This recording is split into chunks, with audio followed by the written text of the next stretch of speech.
friendly folks. Hello, friendly folks. Hey. ABC6, how are you? Good, thank you. Besides women issues, what else would I ask about?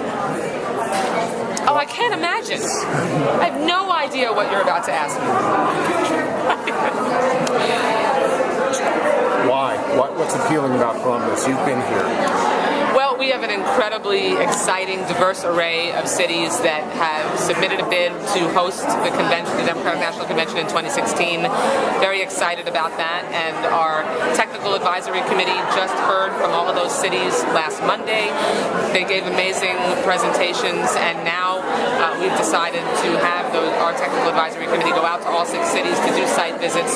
We're looking forward to seeing those presentations and the detail up close, and because of the incredible diversity and really incredibly well prepared proposals, we know that whichever city hosts our convention is going to do a fantastic job.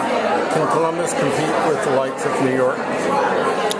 Like I said, we have 6 incredibly diverse, wonderful cities that we're thrilled have been competing to host the Democratic National Convention. Any of the cities will do a great job. Let me try it this way. If the Republicans go to Cleveland, does that mean the Democrats will come to Columbus? We're at an earlier stage in the process than the Republicans are, so the stage that we're at is having heard the presentations from the cities on Monday. Now our technical advisory committee will go out and do the site visits, and they'll come back.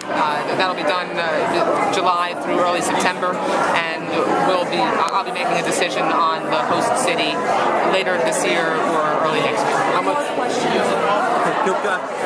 Could you give us an idea of how important, I know you're focusing on 2014, but how important is 2014 for what happens in 2016 with Ohio? Well, 2014 is important all by itself for the country, because making sure that Democrats can take the House back and hold on to the Senate to ensure that we really have a Congress that understands that continuing to focus on job creation and getting the economy turned around and kicking it into even more robust recovery is really critical in order to make sure that more people have an opportunity to join the middle class. That's why any of these elections are critical, because the Republicans have been so focused on being obstructionist, on blocking any progress, on doing everything they can to prevent President Obama from doing anything to help most Americans, from shutting the government down to, in the name of denying people access to health care, to trying to turn Medicare into a voucher system and increasing costs for seniors in health care, to forcing us to vote more than 50 times to repeal the Affordable Care Act rather than working together. The stakes in these elections in 2014 and 2016 and beyond is very high, particularly for the middle class. And how important is it for you to capture the governor's office looking ahead at 2016? And what are you going to do to make that happen? Yeah. Well, we are organized. The statewide races here in Ohio are extremely important. We have an incredible array of candidates who have decades of experience in government and in business, who would do a fantastic job, certainly a far better job than the Republican ticket here.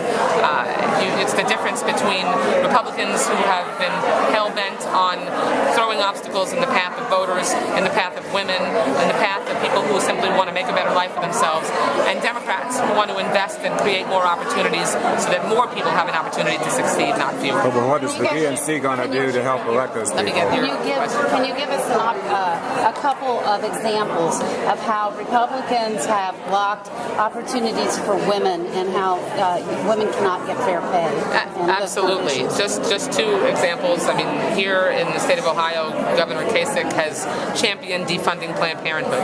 1 in 6 women in their lifetime in this country get primary access to health care, checkups, and well woman visits from Planned Parenthood.